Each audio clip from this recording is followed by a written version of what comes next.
Welcome back to Proxy, everybody, and today we are going to be talking about how to trade effectively with the Aeldari. And I actually think that the Eldar are a little bit spoiled when it comes to trading effectively, especially in 10th edition. And that is because we have some of the most cost-effective damage-dealing units in the game, but not only that, our mobility is absolutely unrivaled, even by the likes of armies like the Dark Eldar. However, just because we have the potential to be one of the best trading factions in the game doesn't mean that trading comes easy, especially to those who are either more new at the game or more new with the faction.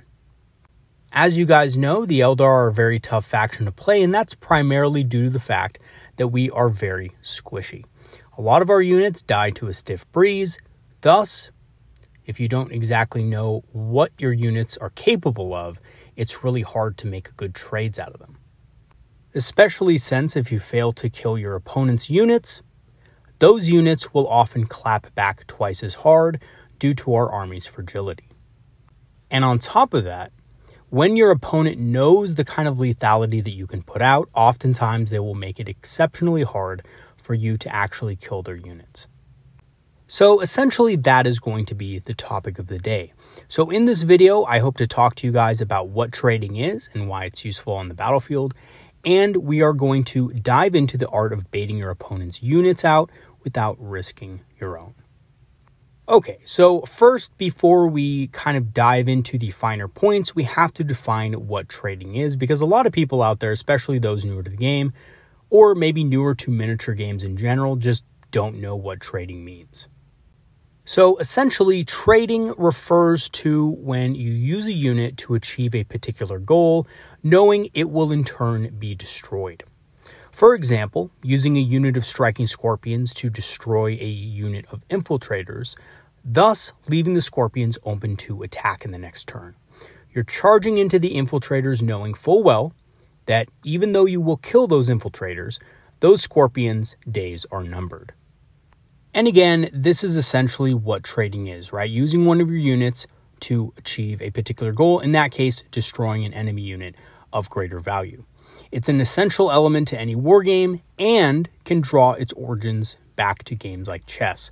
So if you imagine Warhammer like a, more complicated chess game, using a unit of striking scorpions to destroy a unit of infiltrators is kind of like using a pawn to destroy an enemy bishop. Right?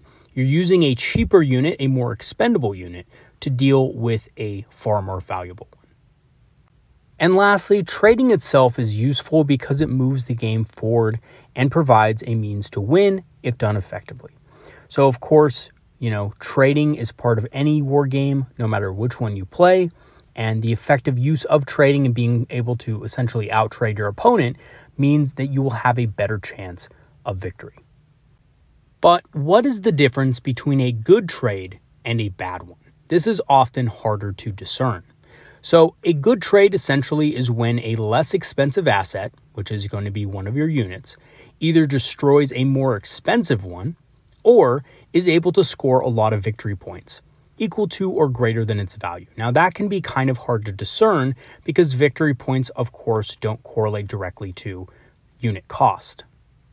But what I would loosely define this as is using a unit to achieve a number of victory points equal to its relative value. So for example, this would be like using a unit of Rangers to score on something like deploy teleport homers on turn 1. You are going to be able to score that secondary, but in return, your Rangers are probably going to die in some way, shape, or form. They're either going to be vulnerable to shooting or vulnerable to a charge perhaps as well. However, because they're so cheap, that 3 points you scored on deploy in the middle of the battlefield was what we could consider a good trade. However, if on the other hand you used a unit of Shadow Specters to achieve the same goal, this would be a much worse trade, because you're probably still going to lose that unit of Specters, it being, in a vulnerable position on the battlefield now, and due to the fact that it's much more expensive. It's almost double the cost of that Ranger unit. So, of course, Shadow Specters, as we know, are more of a damage-dealing unit. So even though they could very well score that objective, it's not advisable unless it's your absolute last option. Another example that you guys are probably more familiar with, and it's the more common example, is when a more expensive unit destroys a less expensive one. This would be like if a unit of warp spiders killed a unit of Gretchen, didn't score any secondary objectives, and then of course died as a result, without doing anything else. Not only did the warp spider unit kill a less expensive unit than itself, one that was much more expendable, but the warp spiders really didn't achieve any other goals on top of that. Another good example of a bad trade would be if a Warwalker exposed itself to kill something like a Venom, a cheap transport, only to be killed by a unit of Scourges in return, who would then move back behind terrain. So in essence, the Warwalker did kill a 70-point Venom, but then Scourges made quick work of it, and because the Scourges didn't also expose themselves to danger because of their ability, that would be what we would call a poor trade. So you would have to use other units in your army to make sure those Scourges could not shoot at that Warwalker if you wanted that Warwalker to trade up eventually over the course of several turns. And that's also the thing, is that a lot of units just aren't going to be able to kill their points worth of models in a single shooting phase, unless they're a unit like Fire Dragons, which is probably going to 100% die after shooting because of their short range. So in these cases, you want to make sure that that unit can make up its points over the course of several turns and not just over the course of a single turn, which is probably going to be pretty difficult. However, because we are Eldar, it is not impossible. Warwalkers have indeed, for me at least, and a lot of players out there, killed more than 110 points worth of large targets in a single shooting phase. It's just not something you should expect every game. Now, on the flip side of that, if we were to look at an example of a good trade, it would be like if a unit of Shadow Spectres was able to kill 10 cultists on the opponent's home objective. So that alone is actually not that great, right? Shadow Spectres cost almost double the cost of a cultist unit. But if the Shadow Spectres were then able to move on to that set objective and score capture enemy outpost, this would be an amazing trade, because not only are you killing points of your opponents, you're destroying one of their assets, but you're also scoring big on your secondary objectives and possibly even throwing a huge wrench in your opponent's plans, as they now have to deal with that unit of Shadow Spectres on their home objective. And this is actually something I personally love doing with Shadow Spectres because they're just so mobile. Being able to move 12 inches forward, then of course shoot 18 inches, followed up by a 6-inch move because of their ability, and then of course, because we're Eldar, we have the ability to fire and fade. And yes, I have had games where this has happened. Now, of course, you're not always guaranteed to draw a capture enemy outpost on the first turn, but when a lot of my opponents draw that, they immediately discard it because it's very hard to actually score. But with Eldar, there's sometimes a pretty good chance that you can actually score it, depending on what you have in your army and depending if you're in the position to do so. So in most of my games, I'm prepared for this, and if I am taking a unit of Shadow Spectres, I make sure that they're just close enough to be able to score that if I do draw it. Okay, so now that we've kind of gone over some examples of what is good trading and what is bad trading, and in general what that looks like, and of course there's many different scenarios, hundreds in fact, of different possible good trades or bad trades depending on who your opponent is and what the objectives are, etc. However, how do you actually bait an opponent's more valuable units out into the open so that they can be destroyed? This is something that is kind of difficult for a lot of newer players to grasp, because oftentimes a more experienced player, or maybe just a player that is simply afraid of the Eldar firepower, is not going to give you that chance automatically. So what we have to do in this situation is we either have to offer up a more powerful unit of our own, or put your opponent in a position where if they don't deal with that said unit in the open, you will score a bunch of victory points, either primary victory points or secondary ones. Now, usually if you're scoring primary victory points, the unit has to be durable enough to where light infantry firepower can't just kill them and wipe them off the objective.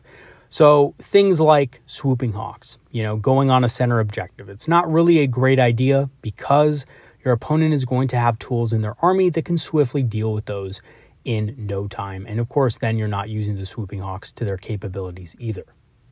So in that particular scenario, your opponent doesn't have to bring out their more valuable units.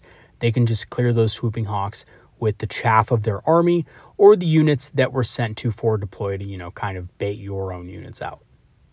So what you have to do instead is put something actually valuable on the objective that is going to bait out those harder hitters, namely big threats. Things like the Avatar of Cain, or a unit of Wraith Blades or Wraith Guard, or perhaps even a pair of Wraith Lords. And this is to make sure that your opponent actually takes them seriously and brings out the proper amount of firepower to deal with them. Because if they don't deal with it, you're going to score a bunch of free primary victory points, and on top of that, you may even be able to threaten their backfield next turn. But what does this actually look like on the battlefield, and how do you set up the scenario, right? Easier said than done. Well, in this scenario right here, which is shown, we have an Avatar of Cain, which is moving up to the objective, and then we also have 2 fire prisms in the back. Now, the other part about this is that once that enemy unit has moved out, you need something in a position to kill it. The Avatar of Cain can, of course, do it himself, but you still want to score those primary victory points, remember? And you still want to use the Avatar in future turns as a way to bring out more and more units. As your opponent gets more desperate to kill the Avatar, they're going to bring out more tools to deal with it. And that's going to mean it's going to be a great time for your anti-large units, things like Fire Prisms or Fire Dragons and Falcons. So in this case, we do have a pair of prisms in the background to bait the enemy out, which in this case is going to be a Gladiator Lancer, because that is a very popular Space Marine vehicle that probably a lot of players have had run-ins with in the past, is of course going to be hiding behind terrain because, Gladiator Lancer is decently durable, but it's not invincible, and it's a very expensive asset for a Space Marine player to lose for nothing. So they're going to be very cautious about putting it out in the open. It's definitely not like a Land Raider, so it can't really take the hits that a Land Raider can. So it's going to be chilling in the back and hiding, and if you're not going to offer anything up to it, it's just going to sit back there and deny you the ability to kind of move freely about the board. So we move our Avatar of Cain up there. Should be a quick movement and advance. The Avatar of Cain actually can advance 17 inches with a Fate Dice or a command point. Because remember that the Avatar of Cain benefits from his own aura, and he does get +1 to advance rolls, which means that he can advance 7 inches. After you do that, you just set up your fire prisms so that they're still out of line of sight, but can move to engage the enemy Lancer if it moves out. So this gives your opponent a dilemma that they're not going to be able to solve very easily. Either A, they move the Gladiator Lancer out to shoot at the Avatar of Cain and try to kill it, possibly with another Gladiator Lancer in tow, or B, your opponent has to ignore the Avatar and move the Gladiator Lancer to the other side of the battlefield, because you've basically secured that side and your opponent can't do anything to stop your Avatar of Cain. In both scenarios, your opponent is going to be losing pretty badly in this trade. For one, the Avatar of Cain is actually really durable, and a Gladiator Lancer, even 2 Gladiator Lancers, are going to have trouble putting it down. However, if your opponent is using 2 of them, and does manage with good rolls and bad rolls on your part to take down the Avatar of Cain, you are still going to be in a position to eliminate both of those vehicles. Again, they don't take hits as well as a Land Raider would, and a couple Fire Prisms, maybe a unit of Fire Dragons, will be able to take them out in short order. And yes, you did lose the Avatar, but you baited out 2 very expensive vehicles, and at the very least, you're going to trade evenly in that situation, even if your rolling was absolutely appalling. And because we are Eldar and one of the best trading factions in the game, we don't have to leave our vulnerable Fire Prism out there to be destroyed by something else. We can simply move it with Fire and Fade back behind obscuring terrain. And the other Fire Prism, of course, benefits from linked fire, so we never had to expose that in the first place. And that, ladies and gentlemen, is how you bait your opponent's units out from behind the ruins of their deployment zone. In this next example, instead of using the avatar of Cain, we're actually going to use a unit of Storm Guardians.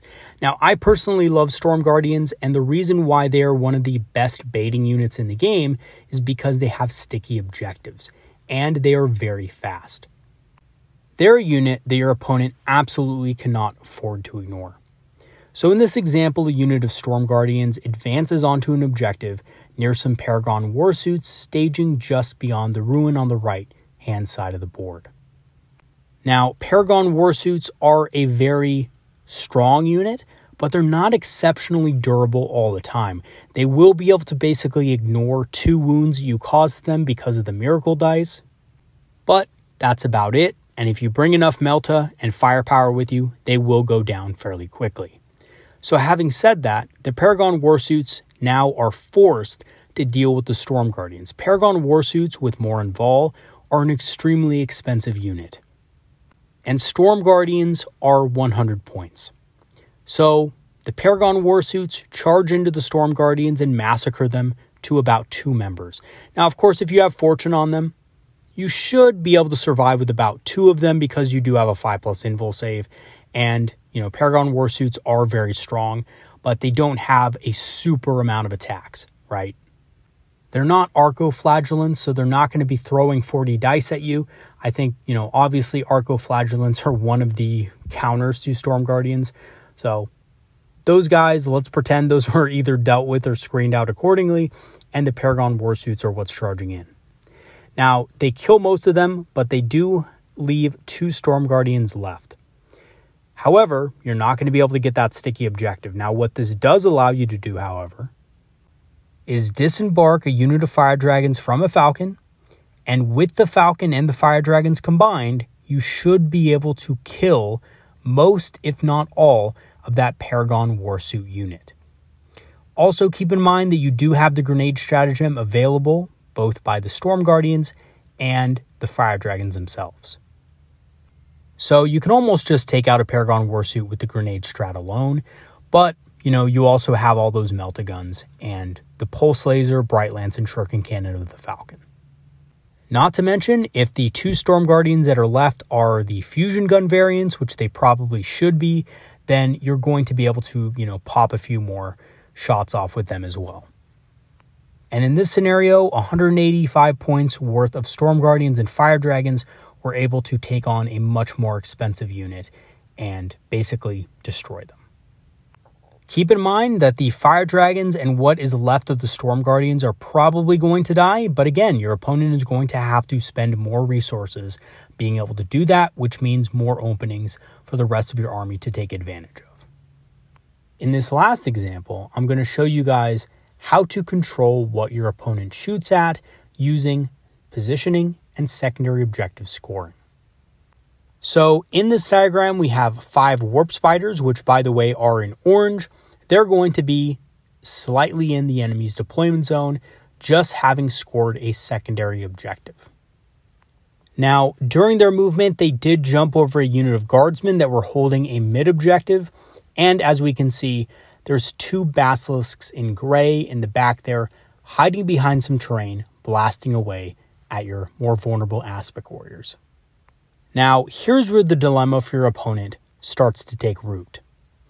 You have just scored points in the enemy deployment zone and are now in a position to where your opponent can't easily deal with your warp spiders.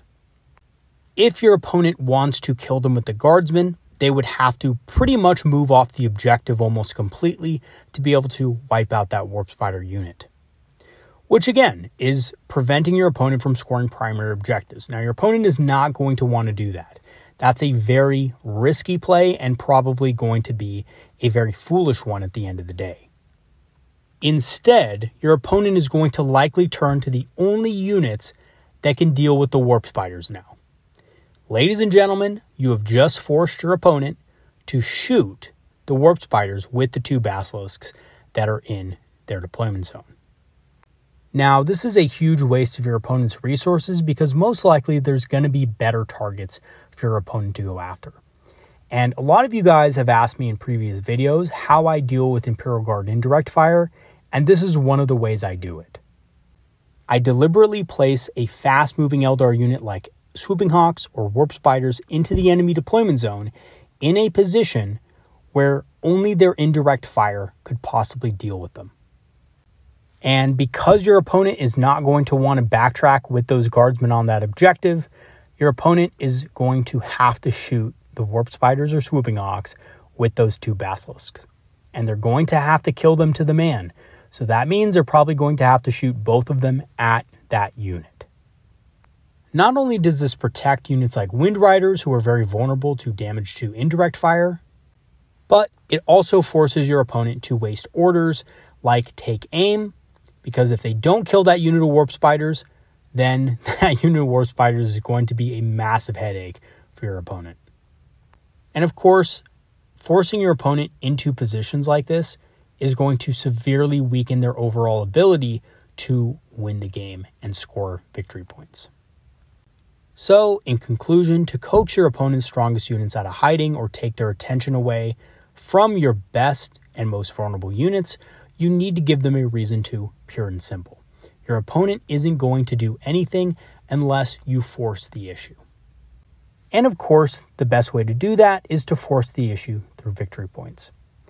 Even though the Eldar are a very fragile faction, like I said, we're very good at trading, and we don't need to score on those primary objectives to make our enemy pay dearly for them.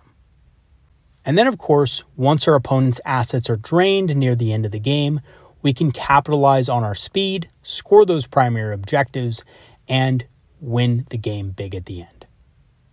And as long as you're able to stage and position your units effectively for when your opponent inevitably does bring their strongest units out to play, you should be able to meet them with a very swift and brutal demise. All right, everybody, that's going to be it for today's video. Thanks for watching, and thank you so much to the community for your support over the last couple of days. I know it's been about 3 days since my last video, but I had some things going on in my life that took priority, and I just wanted to let you guys know, and I've said it before, but I'll say it again, the Warhammer community is one of the best communities I have ever had the honor of being part of. So thank you for all the support, and thank you for being there. I'd also like to thank my patrons and supporters for supporting the channel over the last 1.5 years. I greatly appreciate your support. You've made the channel better, and you've improved it in so many ways. So I just wanted to thank you once again. If you do want to become a Patreon member and help support the channel, I have free trials activated, which will grant you permanent access to our Discord community, which is a community of Eldar players and enthusiasts who love talking about strategy, tactics, and of course hobbying. I will leave the link for that in the description below. I'm also an Amazon affiliate and have a channel store page, so if you want to grab some discounted Eldar miniatures on Amazon or some Eldar inspired apparel on the channel store page, I will leave the link in the description for that as well. All right, everybody, that's going to be it for today. Next video is going to be on the Yin Karn. We're going to be doing a deep dive on that bad boy, and I will see you guys next time. Have a good one, everybody. Peace out.